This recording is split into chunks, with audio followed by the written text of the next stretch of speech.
population. Okay, what about that, Mr. Ibrahim? Do you think that what the president has said can actually be implemented, which you had alluded to earlier, and saying that it would be different if he had the upper hand right now? But do you think that the talk can actually turn into action?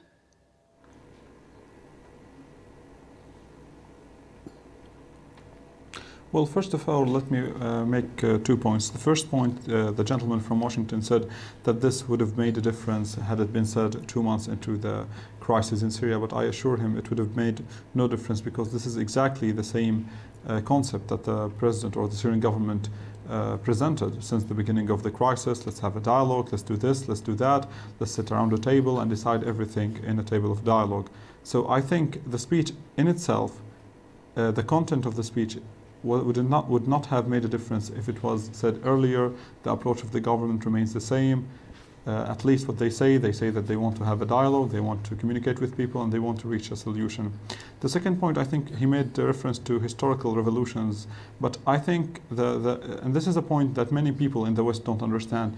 The thing about Syria, when the president was saying that no revolution kills its own people, it's the scale of the killing, it's the scale of the destruction that we are witnessing. It's difficult to witness so-called rebels destroying research centers simply because they are owned by the Syrian government. Those research centers do not produce weapons, and God knows that Syria needs to produce more weapons to fight this war, but they don't, and they are being destroyed. Okay, well, what about that? Let me turn back to Mr. Weitz in Washington. Mr. Weitz, you said earlier, you had mentioned that had this offer been put on the table early on, that the United States and Turkey, Qatar would have probably been more accepting. My question to you is, if we're talking about a sovereign nation, what does the United States, Qatar, and Turkey have to do with the Syrian situation?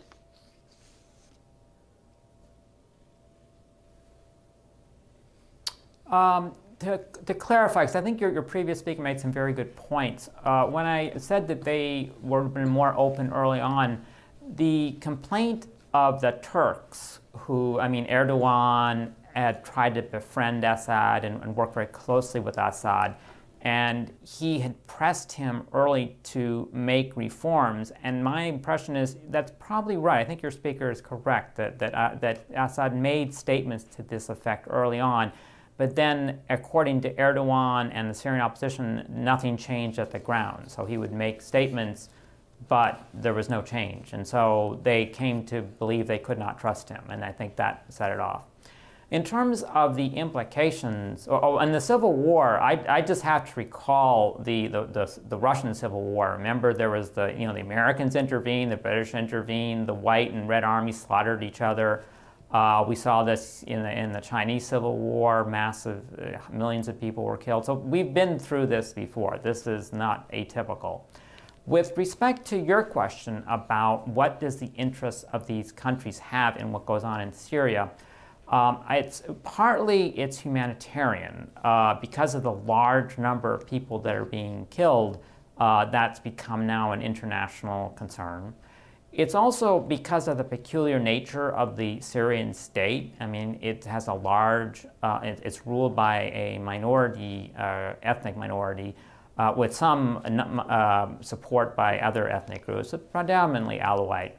And the groups that are excluded from power have strong connections across the border. So the Kurds we're all aware of, they straddle Iran, Iraq, Turkey, and Syria. They haven't played that much of a part, but that might be influencing some decision-making, maybe on the part of Turkey, for example. But it's primarily the Sunni majority. As we know, during the past 2 decades, we've seen a radicalization of some Sunni groups. And this has played itself out in various ways, the attack on the U.S., the civil war, I would call it, in Iraq, and so on. And I think that what you're seeing is a lot of the Sunni governments using this unrest as an opportunity to get rid of Assad and put in a okay, well, let me just jump in here, Mr. Weitz, with a couple of points that you've just made. Almost the converse of what we saw in Iraq. Let me just get in here with a couple of points that you have just made. When you say, first of all, you talked about the situation. You said partially it's a humanitarian issue. One, it's a minority government not representing the majority. What is the difference between the situation in Syria and, let's say, the situation in Bahrain for Washington, that nothing is being said, that people are being killed, percentage-wise very large if we look at the small population, and yet mum is the word. So what's the criteria for Washington here?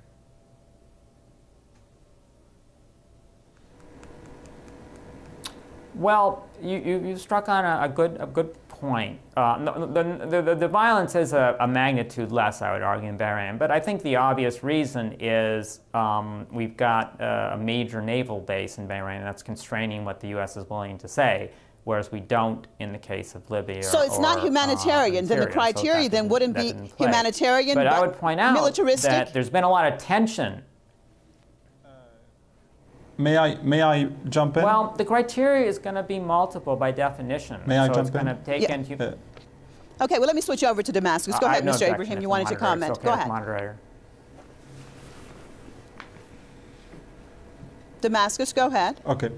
The point I would like to make is that the esteemed gentleman from Washington is... Yes.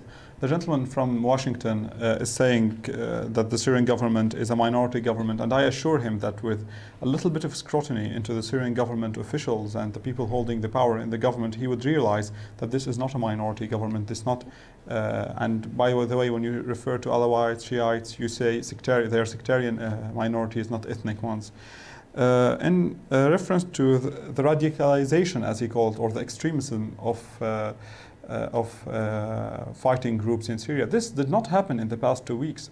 I remind the gentleman that almost a year ago, Ayman al-Zawahiri, the leader of al-Qaeda organization, appeared in a video calling on all people around the world, all the jihadists, to move to Syria and to take part in the war against the regime, against the infidel regime there, as he called it. This happened almost a year ago. I think it was in May 2011. So the radicalization of the fighting groups did not take place a few weeks ago. It took place much longer, much earlier before this. And finally, let me comment about the humanitarian issue. The interest of the Americans and the French and the Qatari and the Turks started much before the so-called humanitarian issue rose in the Syrian crisis. By the time Turkey and Erdogan was lecturing the Syrians about how to govern themselves, there was less than 100 killed, according to opposition sources. We can't verify those sources for many reasons. But Erdogan started lecturing at us when less than 100 people were killed. So I think the humanitarian question is it's not the real reason here. And I think we're beating around the bush to say that the reason the United States of America, France, Turkey would like to interfere in Syria is for humanitarian reasons. United States of America, Turkey, France, Qatar, they're not charity organizations, and they have no interest in the welfare of the Syrian people.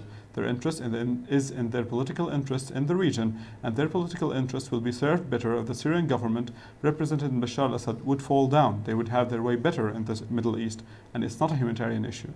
All right, Mr. Al-Sabahi, we're almost out of time. Your take on it, what will it take now, from what President Bashar al-Assad said in his speech, in order to implement it? Will he be able to make the changes that he's looking for? Yeah, of course. The president has stood firm from the beginning on what Syria wants, and the plan today is a little bit wider. He put everything on the table. Even he talked about the new constitution. If there is a new parliament, if the political parties agreed, they could discuss the new constitution, they could change it, amend it, whatever it takes. This is what is the outline today is all under Syrian sovereignty between the Syrian without the interference from outside.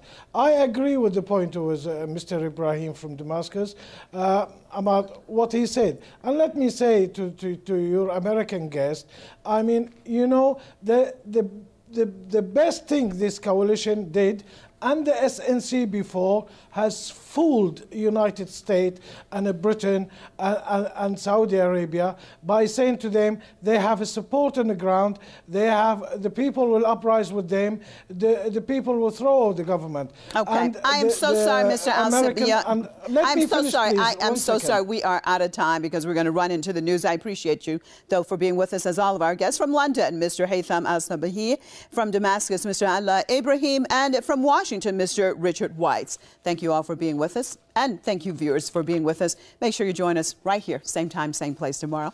I'm Marzia Hashemi, signing out for myself and all the crew right here in Tehran. Goodbye, and thank you for being with us.